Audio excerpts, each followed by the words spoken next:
This is Design Safe Radio, where natural hazards researchers strive to make our society more resilient to everything nature throws at us. Okay, so I'm in the trailer right now. There are, at the UCSD site, there are 3 kind of permanent trailers where the site workers, the researchers, and everyone can work together. I'm walking outside. Oh my gosh, that is huge. You can see the building over the trailer. Okay. Wow. Right, the building is sticking out over the trailer. You're correct. If at any point you have trouble hearing me, please let me know and we'll You're good see so what we far. can do. Okay, so I just came out of the one trailer. This last trailer on the end is where we spend most of our time working when we're not out on site. But it's so wonderful because we can run out here at any point and check out what's going on in the building. Oh, yeah. I would mention that I feel somewhat like a construction manager right now. Yeah. I coordinated all the contracts and the contractors to do the non-structural work. So hired Long's Glazing and Door to do the curtain wall. I hired a scaffolding contractor to put up scaffolding around the building to support the installation. As I mentioned, Carpenters Union is doing the work for donating the labor. I coordinated that with them. And our other contractor, MK Sheet Metal, will also do some work on these exterior walls, installing the finish, which is like a aluminum composite panel. And they're also donating the materials for that. That's great. Coming around this side, this is the control building that, you go underneath there and you can get underneath the table and see.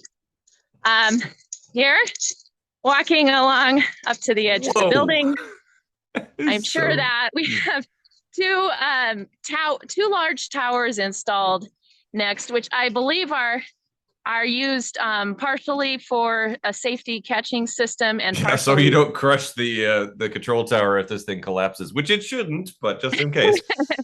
I'd like to point out, I hope our sponsors will appreciate this a large banner. What we're looking at right now is the southeast corner that houses CFS2. And much of the work right now or in the past week has been done on CFS2. The framing is pretty much all in place, and then they're installing the interior sheathing on that. And I didn't mention sheathing, but all the cold form steel framing has drywall sheathing on both sides. It's a dense glass on the outside, which is a little bit more waterproof. Let's just walk around the whole building.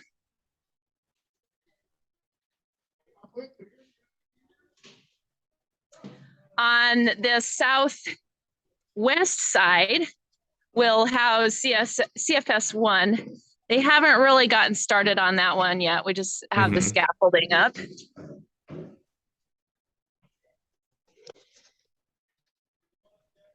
These, I don't know, these large outrigger trusses, can you see in front of me? Yeah. Those are part of the scaffolding.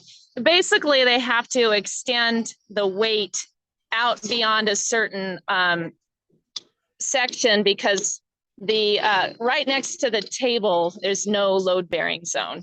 So that's what the purpose of those trusses are. Sheesh. That is now, some right complex scaffolding. Yeah. Right in front of me actually is the next series of wall panels that are going to go up in the top of the building. I guess I should mention also, and this is not what we anticipated, but we had to make some adjustments to get all the work done. Right now, we've built seven stories up, 7 stories up, and then paused to do prep on these wall panels. You see right in front of me.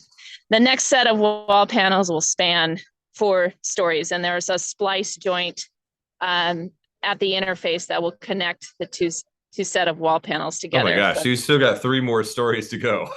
So as far as structural construction is concerned, the next phase is to install the next set of wall panels and get the splice joint done, and then remove temporary bracing. Right now we have temporary bracing in the upper floors because without the rocking walls in place, you can see the rocking wall right in front of me. Structure.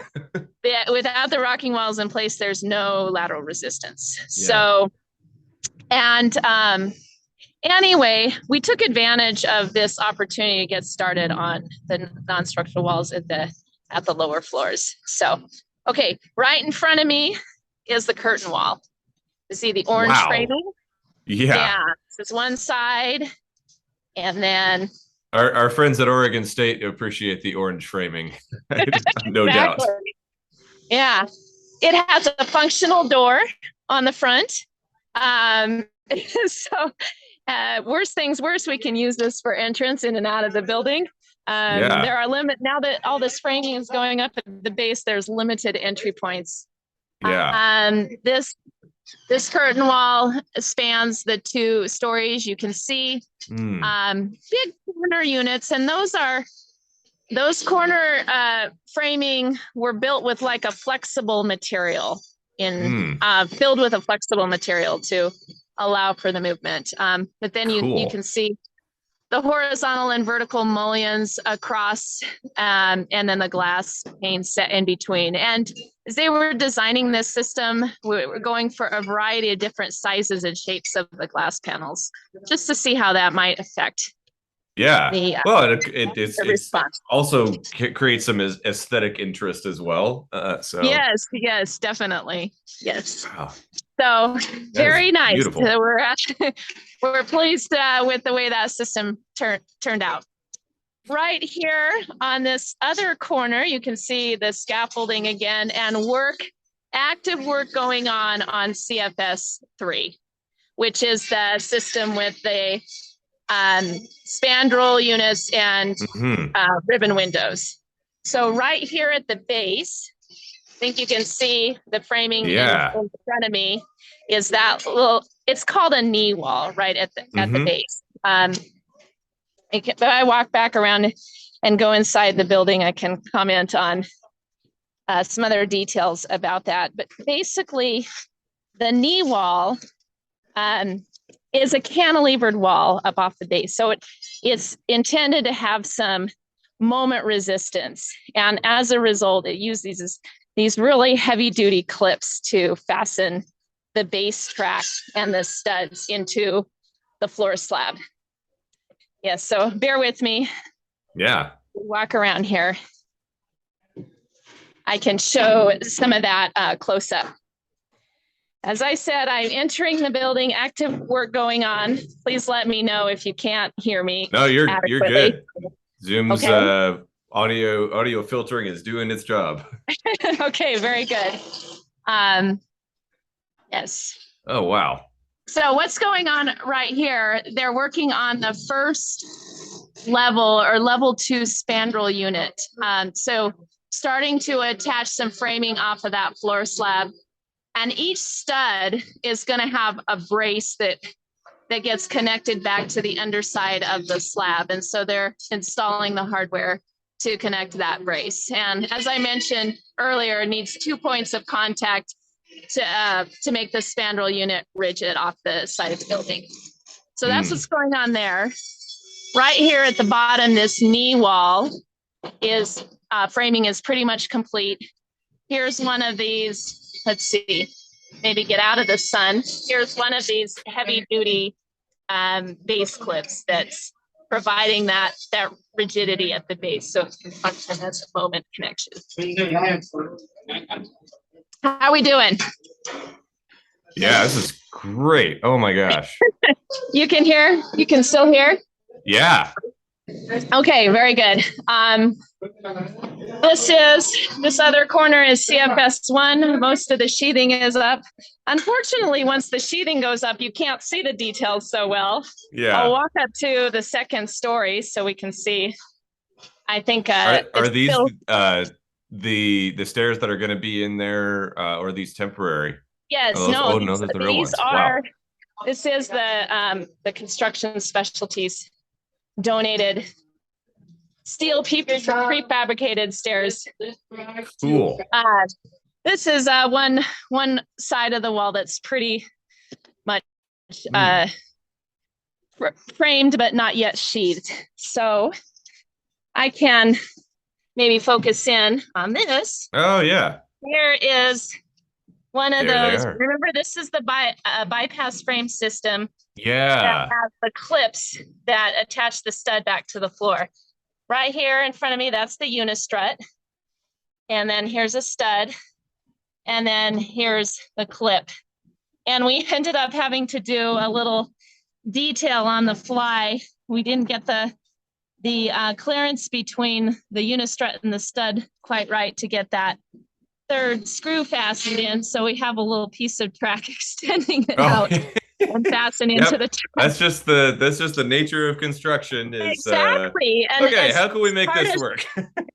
It's part of what has made this project so exciting, that we're out here in the field every day and we're troubleshooting the things that come up and finding ways to make them work. And I acknowledge that that's going to happen, especially with our limited experience. And it's okay. And I think it's part of the real world. So yeah, and I want to spotlight on that too, of like documenting those lessons that you learned, so that others. Exactly. As long as we document what we actually got, then it's not a problem. Yeah, and documenting the condition as well as how you got there, so the next time someone encounters that problem, they say, "Oh yeah, this is how we deal with that." Right. These studs, we fabricated them as 36-foot long studs, we had them fabricated as 36-foot long studs to span the 3 stories. So they're very tall, they're very slender. This detail right here is a bridging detail that provides some out-of-plane resistance between the studs. There's bridging, there's 2 layers of bridging at each floor. This right here is a window opening. So they framed that window at the top. It's like a special header detail. What else can I show? Right here in the corner is a big opening for that joint, that XLP joint that I mentioned. To connect into that joint, we have a built-up box section. This is right at the corner. It's built up of studs and tracks, and it's quite rigid because it's basically that it's not tied back to the building other than through like this header right here. Yeah, and that whole thing, again, we're going to allow the floor slabs to move independently, so that needed to be fairly rigid. Okay. Wow. So that's a good summary of what's going on right now. This is great. Yes, I'm going to go up one more story here. This particular stair unit in front of us, it has a built-in shaft wall. That's another innovation that the CS group is trying. And they have designed that so the shaft wall fits right within the framing of the stairs, and it is surrounded like a shaft liner panel right in front of me, surrounded by a fire-resistant barrier. And they're hoping that panel that allows some flexibility for the panel to kind of rotate within the framing. We're doing our own shaft wall as well on one of the other stories. I'm going up into the 4th floor now, which is has the got a lot of bracing in it. Has the temporary bracing because we don't have the rocking walls installed yet. So the stair units are fully prefabricated. This is part of Construction Specialties work. Now you can have individual stories prefabricated and shipped out as full units, and then the contractor just stack them into place and build the building around them. It's meant to labor and costs. So as part of that vision, they have developed details that will detach the stair stringers, the part that runs up and down, from the landings and accommodate movement at that joint. Basically, the whole stair unit has like a band channel framing at the top and columns at the corners. That framing is designed to rack or deform without a lot of damage. So the main problem is this big, very rigid stringer unit. So you can kind of see right back in here, the connection of the stair stringer back to the landing. This is a sliding joint right here. Okay. And it can slide in both directions. And then they call this their drift ready system, a hanger joint. You can kind of see there's a hanger extending out from the landing and then a pin inserted through and connecting back to the stringer unit. And that whole thing can kind of rotate to accommodate that movement. Looks like, and then this right here on a bridge. Will slide back and forth as well. So that's what we're hoping for. Construction Specialties has developed in this and tested this detail actually at the laboratory of University of Nevada, Reno. Cool. So they did a number of tests to develop this innovation, but they were all on a single straight run stair. And this is the first time they have incorporated and tested this detail in a what we call a scissor stair configuration.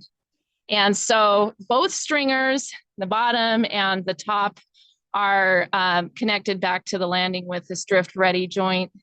There's a couple of different details there, and we're wondering, and what we want to see in this test, how well it accommodates the relative movement of the two stringers, because our physics tells you that they want to move in different directions.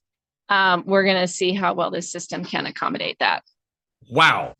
I'm trying to decide the best place to show you some rocking wall details. Yeah. Yeah, you can see one of the rocking walls connected between U-shaped flexural plate between the wall panel itself and the column. That's what that is. And then here is a better view of that shear connection of the floor system, right? This is a big, massive plate with these 45-degree fasteners. And here's the beam extending back into the wall, but there's a big slot there that will allow the movement.